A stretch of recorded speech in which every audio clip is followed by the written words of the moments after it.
అధ్యక్షుడు మహేష్ కుమార్ గౌడ్ జూబ్లీహిల్స్ ఎన్నికల ఫలితాలపై స్పందించారు. జూబ్లీహిల్స్ ప్రజల అభివృద్ధి, సంక్షేమానికి పట్టం కట్టారని, ఈ విజయం కష్టపడిన ప్రతి కార్యకర్తకు అంకితమని అన్నారు.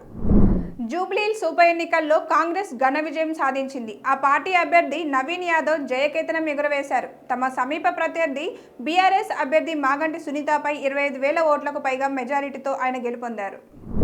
జూబ్లీహిల్స్ ఉప ఎన్నిక బీఆర్ఎస్కు కొత్త ఉత్సాహాన్ని, బలాన్ని ఇచ్చిందని కేటీఆర్ అన్నారు. ఈ రాష్ట్రంలో రాజకీయ ప్రత్యామ్నాయం బీఆర్ఎస్ మాత్రమేనని ప్రజలు స్పష్టమైన తీర్పు ఇచ్చారని అన్నారు.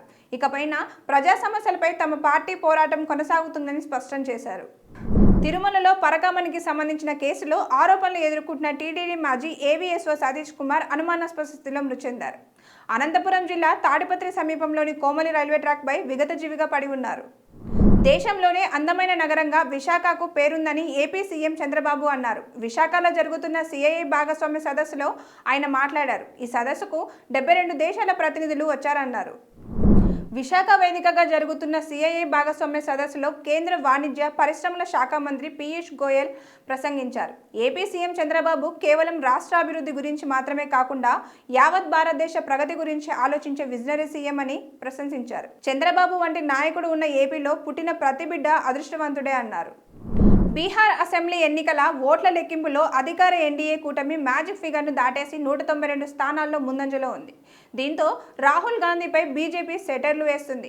గత 2 దశాబ్దాల్లో జరిగిన ఎన్నికల్లో రాహుల్ గాంధీ 95 సార్లు ఓడిపోయారని ఎద్దేవా చేసింది. బీహార్ అసెంబ్లీ ఎన్నికల ఫలితాల వేళ కేంద్ర మంత్రి గిరిరాజ్ సింగ్ కీలక వ్యాఖ్యలు చేశారు.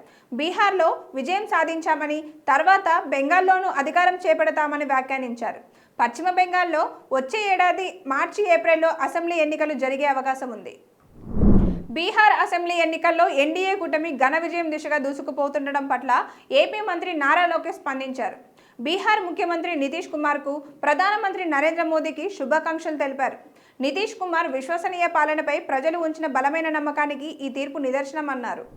కర్ణాటకకు చెందిన వృక్షమాత, పద్మశ్రీ పురస్కార గ్రహీత సాలుమరద తిమ్మక్క మృతి చెందారు. శ్వాస సంబంధిత సమస్యలతో గత కొన్ని రోజులుగా బెంగళూరులోని ఒక ఆసుపత్రిలో చికిత్స పొందుతున్న తిమ్మక్క శుక్రవారం ఉదయం కన్నుమూసినట్లు కుటుంబ సభ్యులు తెలిపారు. ప్రముఖ బాలీవుడ్ నటుడు గోవిందా అస్వస్థకు గురైన విషయం తెలిసిందే. ముంబైలోని తన నివాసంలో స్పృహ తప్పి పడిపోవడంతో ఆయనను హుటాహుటిన ఆసుపత్రికి తరలించారు.